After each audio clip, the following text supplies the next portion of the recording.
ești floarea din grădină, Tu ești crinul din lumină, Tu ești Fiul Tatălui de sus.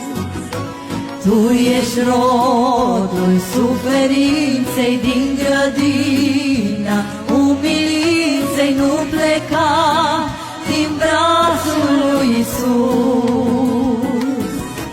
Plecă